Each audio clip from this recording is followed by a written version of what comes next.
Hello everyone, welcome back to K classes. आज हम सीखने वाले हैं कोरियन लैंग्वेज में रुक जाओ या स्टॉप या फिर अब बस करो के लिए किस वर्ड या वर्ब का इस्तेमाल किया जाता है। कोरियन लैंग्वेज में रुक जाओ कहने के लिए या फिर अब बस करो कहने के लिए खमान हादा वर्ब फॉर्म का यूज़ किया जाता है, जिसका सिंपली मतलब होता है कि आप जो भी कर रहे हो वो कर उसको वहीं रोक दो या फिर अब आगे मत करो।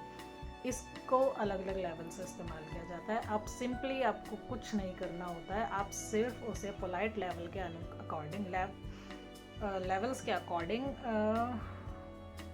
उसका इस्तेमाल करते हैं। जैसे अगर आप किसी सिबलिंग को बोल रहे हैं तो आप सीधे कहेंगे, सिबलिंग यानी अपने बहन भाई को बोल रहे हैं तो आप सिंपली कहेंगे रुक जा हिंदी में। अब कोरियन में इसका सिंपली होगा खमान या फिर खमान है। खमान और खमान है थोड़ा सा सिबलिंग लेवल का होता है, यानी इम्पोलाइट होता है।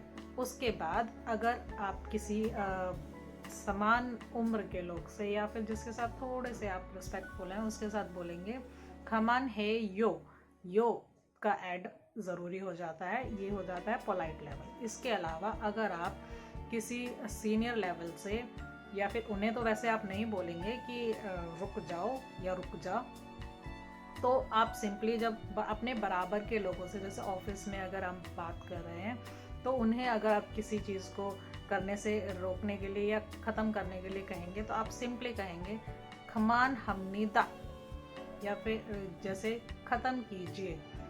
तो ये खमान हादा के अलग अलग लेवल्स हैं जो इस्तेमाल करते हैं। बेसिकली हम किसी को स्टॉप या फिर रोकने के लिए जब कोरियन लैंग्वेज में कहते हैं। तो सिंपली जो लेवल हमने बताए हैं खमान हम हेयो, खमान हेयो, खमान हासेयो, खमान हमनीदा।